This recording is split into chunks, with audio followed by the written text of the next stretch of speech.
तो इस वक्त मैं दिल्ली के जहांगीरपुरी इलाके में हूँ। सी ब्लॉक ये वही इलाका है जहाँ पर आज दिल्ली पुलिस और एमसीडी ने जॉइंट ऑपरेशन चलाया और जो इंक्रोचमेंट था, जिसे इलीगल इंक्रोचमेंट कहा गया, उसको ढाने का काम हुआ। तो इस वक्त मैं यहाँ मौजूद हूँ सी ब्लॉक में, और इस तरफ आप देखेंगे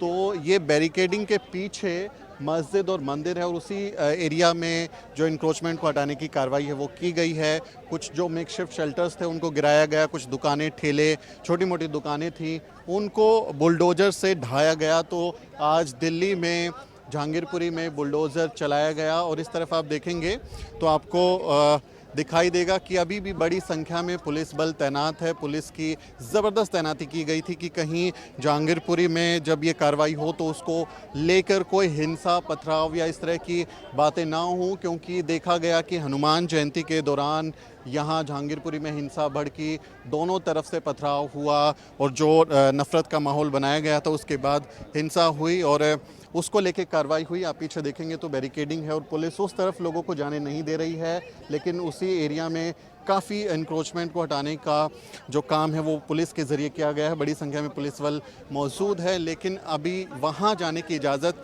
नहीं है। इस तरफ आप देखेंगे तो तमाम लोग, मीडिया के जो लोग हैं वो जुटे हुए हैं, और दिन भर आज इसके कार्यक्रम को यहाँ से प्रचारित किया गया और दिखाया गया कि किस तरह से जो बुलडोज़र है वो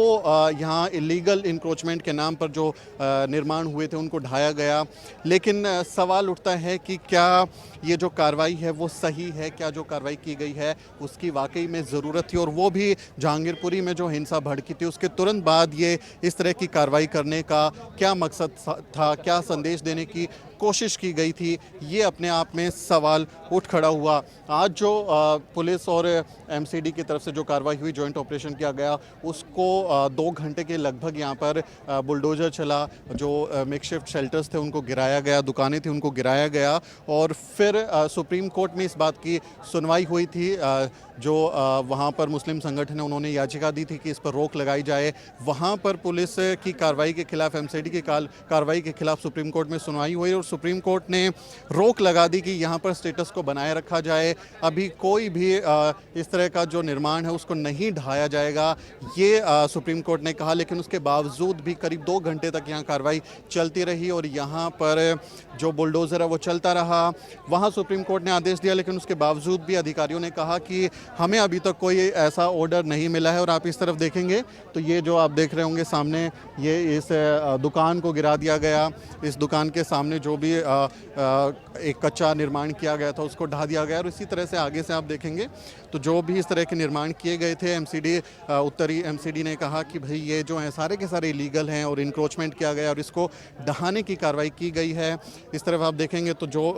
यहाँ पर छोटे मोटे निर्माण थे उनको ढा दिया गया, कुछ सामान जो है वो पड़ा हुआ है, लोगों का अभी भी यहाँ पर जो लोग हैं वो कुछ बैठे हुए हैं, और इनको यहाँ से अंदर जो लोग हैं उनको बाहर आने नहीं दिया जा रहा है। पुलिस ने ज़बरदस्त इंतजाम किए हैं, लोगों को घरों में बंद किया हुआ है, गेट्स पर ताले लगाए हुए हैं, और जो गली मोहल्लों के एंट्रेंस हैं उस पर ज़बरदस्त पुलिस फोर्स तैनात है, और लोगों को बाहर नहीं आने दिया जा रहा कि वो आके अपना दर्द बयां कर सकें, अपनी बातें बता सकें। और सुप्रीम कोर्ट ने बाकायदा रोक लगा दी, तो उसके बाद भी ये 2 घंटे तक कार्रवाई चली और निर्माण को ढाया गया। ये कहा गया अधिकारियों की तरफ से कि हमें अभी तक कोर्ट का ऑर्डर नहीं मिला है। सीपीएम लीडर वृंदा करात जो हैं वो ऑर्डर लेकर यहाँ पहुंची, बुलडोज़र के सामने खड़ी, और उसके बाद फिर ये इसको ढाने से रोका गया, बुलडोज़र की जो रफ्तार है वो थमी। तो ये जो कार्रवाई आज हुई है उसके बाद ये सवाल उठा कि क्या इस कार्रवाई को करने की ज़रूरत थी, क्या इसके पीछे का मकसद हो सकता है, और ख़ासकर जहांगीरपुरी में जो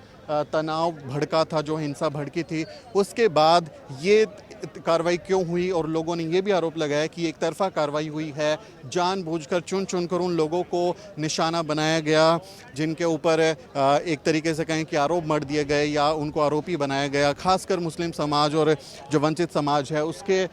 लोगों के द्वारा ये आरोप ज़रूर लगाए जा रहे हैं कि ये एक तरफा कार्रवाई भी हुई है। तो ये अभी आप देखें कि एमसीडी चुनाव भी होने वाला है और एमसीडी पर बीजेपी का कब्जा है और आने वाले दिनों में एमसीडी चुनाव होगा। अब की टल गया था, तो एमसीडी की तरफ से ये कार्रवाई जो है कहीं ना कहीं सियासी इशारा भी करती है कि क्या सियासत के लिए आने वाले चुनावों में एमसीडी बढ़त बना सके और इस बुलडोजर को, जो यूपी का योगी बुलडोजर मॉडल है, क्योंकि यूपी चुनाव में भी बुलडोजर को एक तरीके से कहें कि चुनावी मुद्दा बनाया गया, घर ढहाने, शिमला बनाने, गर्मी निकालने के बयान दिए गए, तो उसी को कहीं ना कहीं इस तरह से ये यहाँ पर प्रदर्शित करने की कोशिश भी की गई है कि बुलडोज़र जो है वो चला दिया जाएगा और जो भी इस तरह से कहें कि टारगेटेड समूह हैं उनके ऊपर इस तरह की कार्रवाई करना कहीं ना कहीं ये संदेश दे रहा है। तो लोगों ने ये आरोप भी लगाया कि एक तरफा कार्रवाई हुई है। हम कोशिश करेंगे कि कुछ लोगों से बात भी करें, जो पीड़ित पक्ष के लोग हैं वो बाहर आएँ और उनसे हम बात कर सकें, वो आपको कहानी बता सकें कि क्या एक्चुअली हुआ था और क्या ये जो इंक्रोचमेंट जिसको कहा जा रहा है, जिसको अवैध निर्माण कहा जा रहा है, उस पर उनकी क्या स्टोरी है, वो क्या बताते हैं, उस पर भी हम बात करेंगे अगर पुलिस वहाँ जाने देती है। लेकिन फ़िलहाल यहाँ माहौल ये है कि अभी बुलडोज़र थम चुके हैं, यहाँ पर कोई अभी इस तरह का निर्माण ढाने की कार्रवाई नहीं की जा रही, लेकिन एहतियातन बड़ी संख्या में पुलिस बल को यहाँ तैनात किया गया है। आप देखेंगे इस तरफ भी जो पुलिस है उसने बैरिकेडिंग की हुई है, लोगों के बैठने का पुलिस ने इंतज़ाम किया हुआ है। पुलिस के जो जवान हैं, पैरामिलिट्री फोर्सेस के जो जवान हैं वो यहाँ बैठे हुए हैं और रैपिड एक्शन फोर्स पूरी तरह से तैनात है कि अगर कोई भी कार्रवाई होती है, कोई इस तरह की कहें कि पथराव होता है तो उससे निपटने के लिए तैयार है पुलिस। और इस तरह भी आप देखेंगे तो पुलिस की जो गाड़ी है वो लगातार आ रही हैं और पुलिस बल जो है वो ज़बरदस्त तरीके से यहाँ पर तैनात है। ये स्वाट टीम है दिल्ली पुलिस की और